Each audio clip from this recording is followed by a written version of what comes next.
Αυτό το βίντεο θα είναι λίγο διαφορετικό. Θα είναι κάτι καινούριο, γιατί πρώτον, είναι η πρώτη φορά που κάνω περιεχόμενο και δεύτερον είναι κάτι που ήθελα να μιλήσω εδώ και πάρα πολύ καιρό. Γιατί είναι αυτό.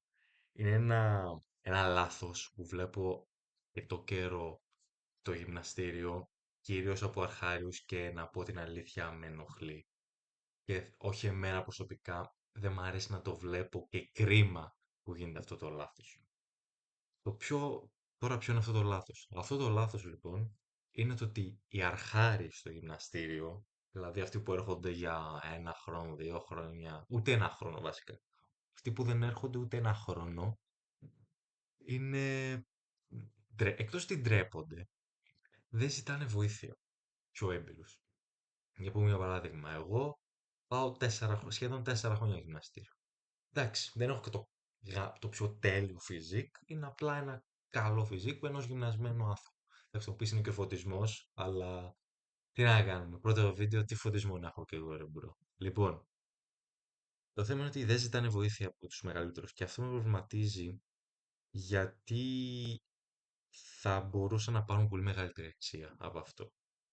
Γιατί εν μέρει το καταλαβαίνω ότι ντρέπεται. Ότι εσύ που βλέπεις τώρα και είσαι αρχάριος, ντρέπεσαι. Γιατί είσαι καινούριο στο γυμναστήριο. Το καταλαβαίνω. Το καταλαβαίνω. Και να σου πω κάτι, να σου πω και κάτι. Μπράβο σου. Μπράβο σου και σε λέω και μπράβο σου δίνω το χέρι. Κατάφερες και μπήκε σε αυτό το ξένο περιβάλλον. Γιατί είναι κάτι καινούριο, ένα ξένο περιβάλλον. Όταν κάποιο χοντρό μπαίνει στο γυμναστήριο ή κάποιο ένα λεπτό, έτσι, κοκαλιάρη. Χωρίς να θίξω κανέναν. Μπαίνει στο γυμναστήριο, θα νιώσει κάπου. Θα δει εκεί πέρα τα θηρία, του γυμνασμένου και θα λέει: Όπα, ρε, όπα, ρε. Τι είναι εδώ. Γι' αυτό ντρέπονται. Το θέμα όμως τώρα δεν είναι ότι ντρέπονται. Το θέμα είναι ότι δεν μιλάνε. Και δεν μιλάνε για το καλό τους. Νομίζουν ότι θα τους κρίνουν. Δεν θα σε κρίνει κανένας. Κανένας. Σου δίνω το λόγο μου. Δεν θα σε κρίνει κανένας απολύτως. Και εμείς από εκεί ξεκινήσαμε. Οπότε θα καταλάβουμε τη θέση σου. Θα καταλάβουμε τη θέση σου. Ότι θα ντρέπεσαι. Και εγώ θα ντρεπόμουν. Βασικά και εγώ ντράπηκα. Και όποιον και να ρωτήσει, ντράπηκε. Άμα σου πει ότι πρώτη μέρα δεν ντρεπότανε, καινούργιο περιβάλλον, πρώτη μέρα λέει ψέματα. Λέει ψέματα.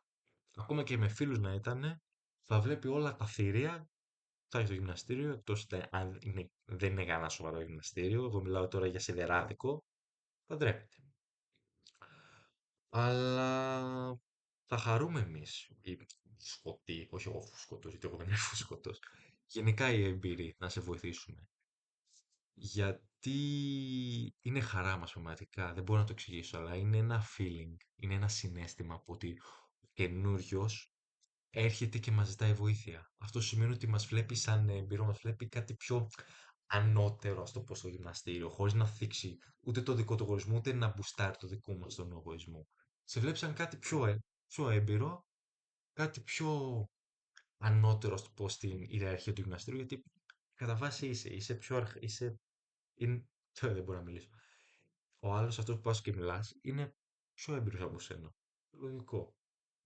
Οπότε θα χαρεί πάρα πολύ να σε βοηθήσει. Εγώ χαίρομαι. Εγώ πάρα πολύ χαίρομαι. Να σου πω και μια ιστορία. Εγώ θυμάμαι την πρώτη φορά που κάποιος με ζήτησε βοήθεια, ένα πιτσιρίκι 13 χρονών, που τρεπόταν, δηλαδή τον έβλεπε τσιμαγκωμένο. Και έβλεπα έκανε λας μια άσκηση. Λέω, γεια σου, τι κάνεις αδελφέ, όλα καλά, μπράβο που έρχεσαι. Και μου λέει, καλά, καλά, ευχαριστώ. Να σε ρωτήσω λίγο και είχα μια άσκηση και εκεί. Του σπάσει τον πάγο. Έσπασε και ο πάγος έτσι. Οπότε ένα point και για τους πιο προχωρημένους είναι ότι θα ανέβει και το confidence σου. Θα ανέβει το confidence σου γιατί τον άλλον το βοηθάς. Άμα βλέπεις τον άλλον να χαίρεται, χαίρεσαι και εσύ. Αυτή είναι μια αξία που έχουν οι άνθρωποι. Είναι γενικά αξία ανθρώπου. Το άλλο κιόλας ένα σημαντικός λόγος κιόλας για να ζητάς βοήθεια είναι γιατί κάνεις και καινούριους φίλους. Δηλαδή αυτό το απλό όσα σετ έχεις ή το αδελφέ σπόταρε με λίγο. Εκτός ότι δεν θα τραυματιστείς, ειδικά στο σπότα μας σηκώνεις πάγκο, δεν θα τραυματιστείς. Γιατί ο άλλος είναι πάνω από την μπάρτα, σου προσέχει. Γνωρίζεις και άτομα έτσι.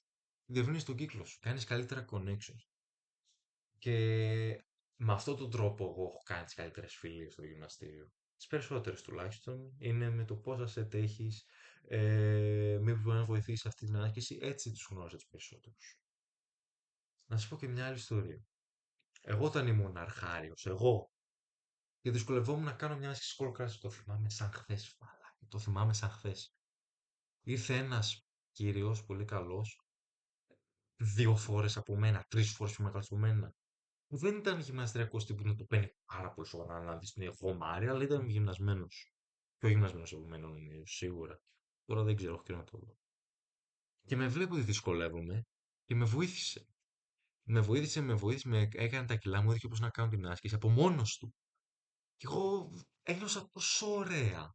Δηλαδή, θα νιώθει τόσο ωραίο ο άλλος όταν πας και το βοηθάς. Γιατί νιώθεις πω αυτός τώρα άφησε την προπόνησή του να με βοηθήσει. Εμένα που χρειάζομαι όντως βοήθεια. Και νιώθεις φίλε πιο ωραία, έχεις καλύτερο που μπαίνεις καλύτερα στο επόμενο set. Οπότε είναι win-win. Καταλάβες.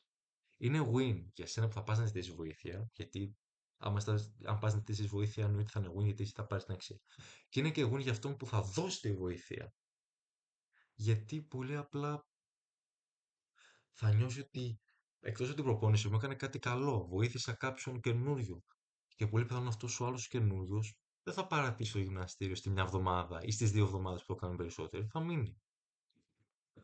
Κυρίως αυτό ήθελα να πω. Τέλος πάντων, αυτό ήθελα να πω κυρίως. Είναι κάτι, ένα πρόβλημα που με προβλημάτιζε αρκετά. Γιατί το έβλεπα και με πλήγωνε, ας το πω εισαγωγικά, γιατί είναι κρίμα, ρε, εσύ, είναι κρίμα που δεν βοηθάνε μερικούς. Εγώ τώρα μπορεί κάποιος να με βλέπει να με ξέρει και να με λέει υποκριτή.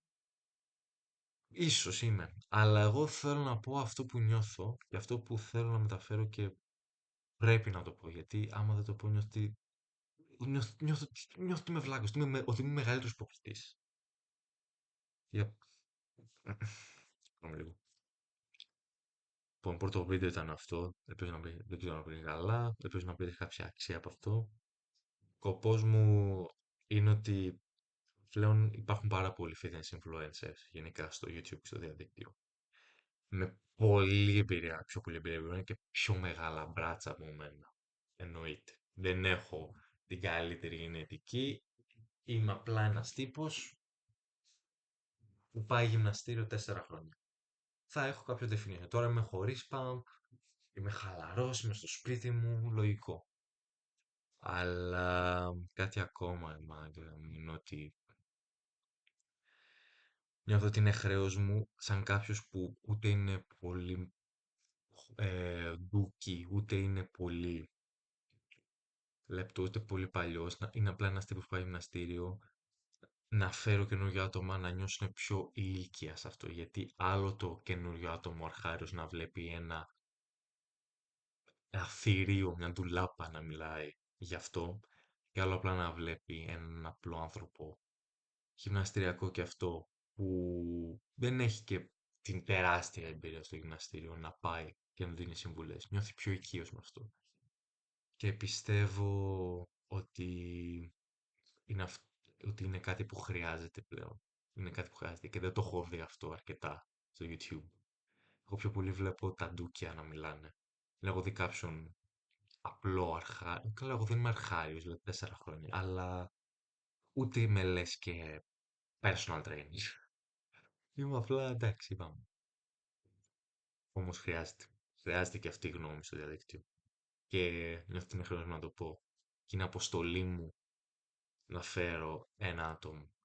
Και αν αυτό το βίντεο βοήθησε στον άτομο να του φύγει αυτό το άγχος και πήγε και βοήθησε και πήγε και ζήτησε βοήθεια και έκανε νέες φιλίες, νέες γνωριμίες, νιώθω ότι είμαι επιτυχής. Είναι επιτυχία το βίντεο.